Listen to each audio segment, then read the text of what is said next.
Здравейте хора, аз съм Никола Илиев, състезател по шосейно колезене. В този канал ще може да видите тренировки, състезания, хранене и още много други неща, свързани с колезенето.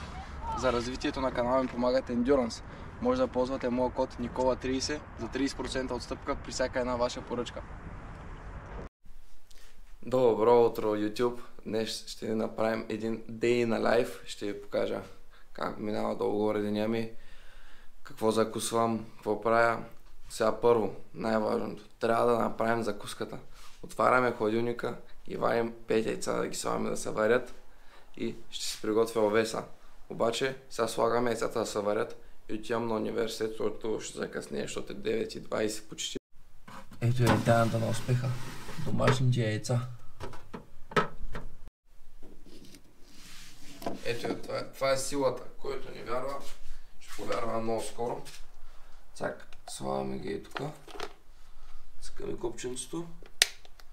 Вземаме вода и са готови. Мога кажа, че тая машинка ми спестяваме едно време.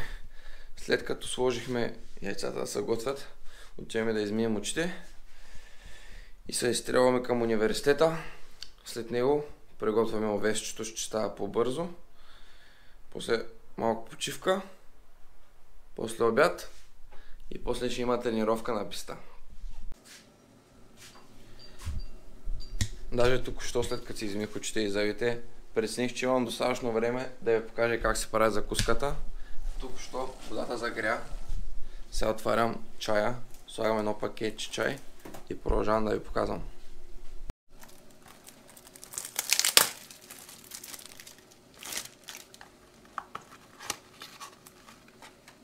Отворихме чая. Пускаме едно пакетче в заврялата вода. 2 пакетчета чай за мощ! Ау, стана реакция, помощ! Слагаме чашата на везната.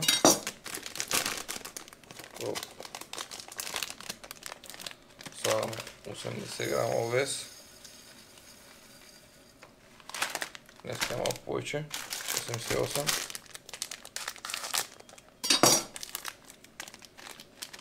И 20 грама стафии.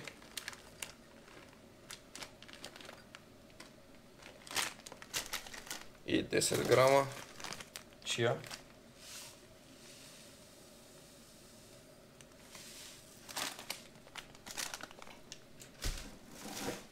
Това го слагаме в заврялата вода.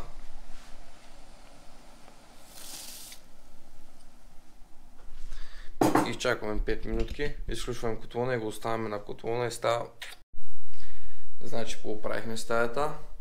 Сега овеса ще го оставим да изтине. Като се прибера, ще му сложим една лъжичка тахан, сложим една лъжица мед и ще го закусим. Яйцата и те вече са готови. Отваряме ги да изтиват и след това ще закусим. Ето вече 12:27, ще са видели. Сега прибрах от университет и свърших всички задачи. Ето е готовата закуска. Овес с протеин, чия, стафии и мед и тахан. И 4 яйца. Принципно яйцата ми варират между 3 и 5, зависи колко ще ми е натоварването през деня. И овеса също варира според това колко тежка тренировка ще имам. Най-много съм стигал до около 120 грама овес. Някои хора дадат и по повече, ама мен не мислете по толкова много. След малко ще сметна калориите и ще ви изпиша калориите и макросите за това хранене. Принципно аз не си ги смятам. Просто долу-горе вече съм се научил от кое по колко трябва да ям и нещата стават доста по-лесно. И така, готов съм с закуската. То вече стана обяд, ама днес така се наложи. После ще ви покажа пред тренировъчното ми хранене, след това ще ви взема на тренировка и после ще видим точно какво ще правим. Та е готова. Слагаме 30 грама песто и хапваме преди тренировка. Дори даже го заковах. Не знам дали се вижда на камерата. Разбърквам, изяждам, чакам го да слегне и почвам да се оправям за тренировка. Не съм сигурен точно дали казах какво ще ям. 150 грама сурова паста и 30 грама песто. И тук някъде ще сложа калориите за това хранене. За днешната тренировка си приготвих една доза от Energy дринка на Endurance. Мисля, че ме е достатъчно. Може да използвате код Никола30, за да се възползвате от 30% отстъпка на всички продукти на Endurance. Гелове, барове, имат протеин и други добавки, може да проверите в сайта. Вече както виждате сме в зала навънка.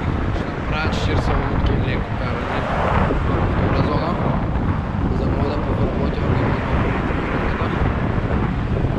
Защото вчера беше приключено да ви малко по-бавно започват нещата.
Това беше от днешната тренировка.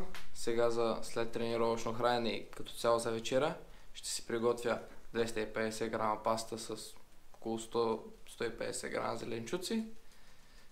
После ще ги обкуся с зехтин, сол, черен пипер и това ще ми бъде вечерята. После ще ви я покажа и ще ви покажа точно какви калории има. Ето е готовата порция. И тук ще изпиша калориите. И общо взето това беше храненето ми за деня. Другия път се постаря да го направя по-интересно. Това може да оставя колко са общо калориите за деня.